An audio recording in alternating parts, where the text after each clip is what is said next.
তৃণমূলের ছোকরা দেবাংশুকে হারিয়ে তমলুক লোকসভা কেন্দ্র থেকে ৭৭,০০০-এরও বেশি ভোটে জয়ী হয়েছেন বিজেপি প্রার্থী অভিজিৎ গঙ্গোপাধ্যায়। লোকসভা নির্বাচনের কিছুদিন আগেই বিচারপতির পদ ত্যাগ করে বিজেপিতে নাম লেখেন অভিজিৎ। সপ্তম দফা ভোট নিয়ে রীতিমতো উত্তপ্ত হয়ে ওঠে তমলুক। বিজেপির বিরুদ্ধে কারচুপি, ভোট লুটসহ একাধিক অভিযোগ তুলেছিল তৃণমূলের সুপ্রিমো মমতা বন্দ্যোপাধ্যায়। তবে সেসব ধোঁপে টেকেনি। অধিকারী গড় হিসেবে খ্যাত তমলুকে গেরুয়া শিবিরকে জয় এনে দিয়েছে প্রাক্তন বিচারপতি। লোকসভা ভোটে বঙ্গ বিজেপি প্রার্থীদের মধ্যে তার নাম ছিল সর্বাধিক চর্চায়। প্রতিদ্বন্দ্বী তৃণমূলের দেবাংশু ভট্টাচার্যকে হারিয়েছে শুভেন্দুর জমিতে ফের জয় পেয়েছে বিজেপি। এবার সেখানে অভিজিৎ গঙ্গোপাধ্যায়ের জেতার দৌলতে শুরু হলো বিজেপি ম্যাজিক।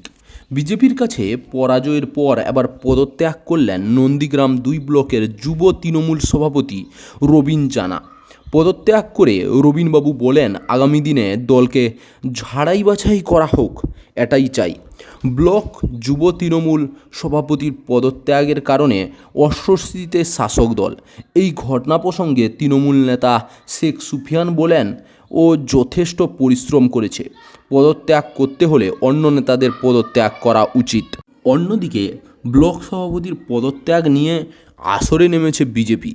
গেরুয়া শিবিরের পাল্টা দাবি, অনেক তৃণমূল নেতাই আমাদের সঙ্গে যোগাযোগ রেখেছে, এরপর কি হয় দেখতে থাকুন রাজ্যবাসী।